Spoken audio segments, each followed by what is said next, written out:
Décret portant nomination du Premier ministre. Le président du Conseil national pour la sauvegarde de la patrie, chef de l'État, décrète, article 1er, M. Lamine Zen Ali Mohamed est nommé Premier ministre.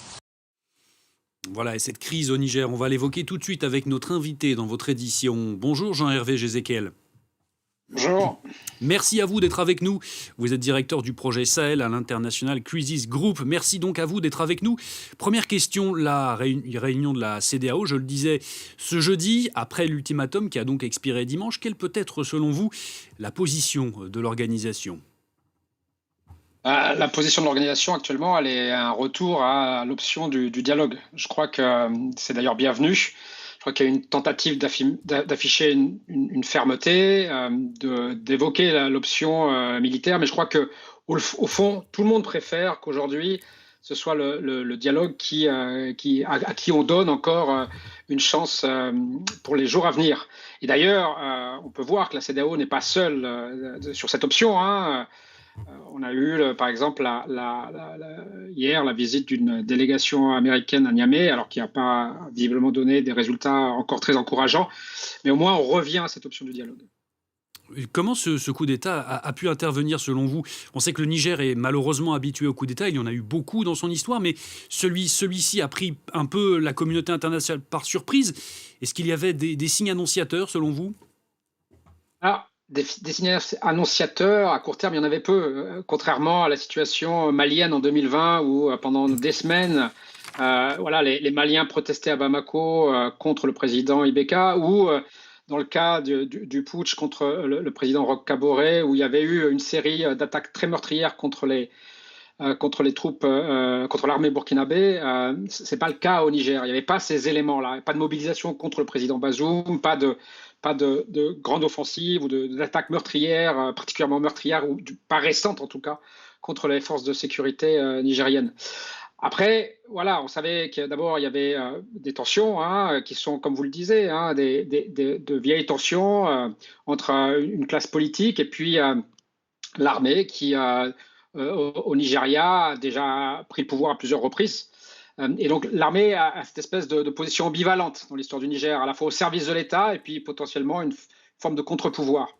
Et je crois que ce qu'ont saisi aussi les militaires du CNSP, c'est ils ont saisi que derrière cette espèce d'apparence de calme très relatif au Niger, en tout cas de situation qui apparaissait meilleure au Niger que dans les pays voisins, il y avait malgré tout un essoufflement de la démocratie nigérienne, une perte de crédit ou une perte de confiance entre une partie des populations nigériennes, en particulier la jeunesse urbaine, et puis l'élite dirigeante. Et je crois que c'est ça qui transparaît derrière ce coup.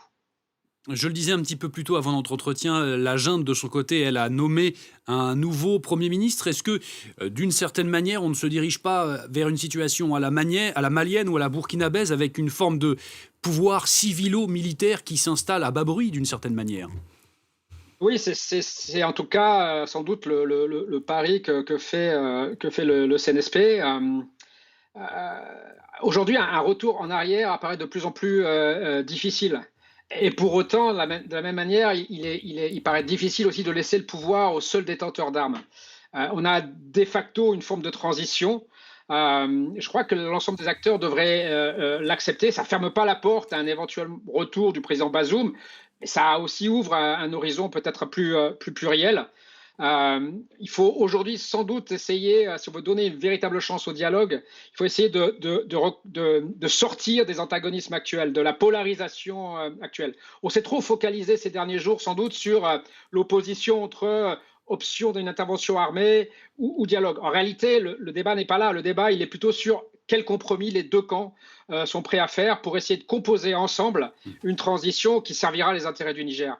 Et à cette discussion sur les compromis, ce sont les différentes composantes de la société nigérienne qui doivent s'exprimer les premières.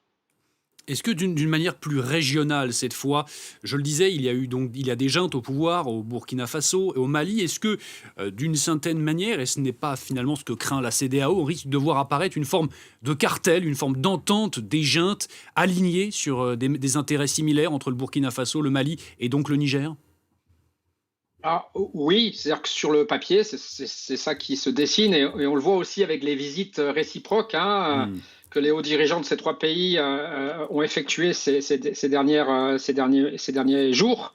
Il y a aussi le cas de la Guinée qui est un peu à part, hein, qui désapprouve les sanctions, qui également désapprouve absolument l'option militaire, mais qui n'a pas joint la même idée voilà, d'une réponse commune en cas d'offensive de la CEDEAO. Donc oui, ça se dessine et ça préoccupe sans doute la CEDEAO et notamment les régimes civils de la CEDEAO et ça explique en partie, hein, cette position de fermeté. Est-ce que, d'une certaine manière, on ne pourrait pas voir également, et c'est peut-être la crainte des pays plutôt voisins mais côtiers, j'allais dire, qui, eux, craignent une forme de contagion. On peut penser notamment au Bénin, notamment. Est-ce que ça pourrait être une solution malheureuse et envisageable, selon vous, à long terme? Je ne suis pas sûr d'avoir compris la question sur la contagion. Est-ce que c'est une contagion de l'insécurité Oui, notamment? d'une forme de régime militaire, autoritaire. Oui, c'est ce que je dis, c'est-à-dire qu'il y a cette crainte. Voilà, on a 4 pays aujourd'hui d'une union qui compte 15 pays qui sont aujourd'hui dirigés par des militaires. On ne sait pas où c'est que ça va s'arrêter et il y a une série. Et d'une certaine manière, hein, la réussite d'un coup d'État facilite d'une certaine manière la réussite d'un autre. Il y a une sorte Hmm. de scénario, de script qui s'est mis en place et que les militaires d'un pays peuvent utiliser en quelque sorte, quoi. Donc oui, c'est cette crainte qui est là et qui explique encore une fois, hein, en partie la fermeté de la CEDEAO. Fermeté pas entièrement nouvelle, hein, au demeurant. Je pense on a un peu vite oublié la fermeté initiale de la CEDEAO après le premier coup d'État en août 2020 au Mali, où d'ailleurs la CEDEAO n'avait pas du tout agité le chiffon rouge de l'intervention armée, mais où elle était parvenue à arracher voilà, des compromis assez intéressants. Alors, assez intéressants, et puis en même temps, on sait que finalement, le CNSP malien avait réussi dans une seconde séquence, lors d'un second coup d'État. Néanmoins, enfin, on oublie peut-être trop vite un peu Hmm. ce moment, cette séquence où la CEDEAO avait réussi par la négociation à trouver des compromis intéressants et acceptables. Si on devait en venir à Jean-Hervé Jézéquel à une forme d'intervention militaire de la CEDEAO, quelle forme pourrait-elle prendre? On sait qu'il y a eu déjà des interventions, des casques blancs de la CEDEAO dans certains pays de la région. Ça ne s'est pas toujours conclu par une franche réussite, il faut quand même le dire. Bon, je crois que notamment si on pense aux interventions des années 90, Hmm. hein, au Libéria, au Sierra Leone, c'était vraiment voilà, des expériences absolument pas à reproduire. Alors, on parle souvent du cas de 2017, hein, on parle de la Gambie, mais on est voilà, sur un modèle avec une armée d'une taille bien différente, un pays et une population d'une taille bien différente. Je crois que voilà, il faut faire attention. Je crois qu'une option militaire, là, s'aventurer dans un terrain inconnu et prendrait un un grand nombre de risques. Merci beaucoup, Jean-Hervé Jézéquel, d'avoir répondu à nos questions aujourd'hui sur France 24. Merci.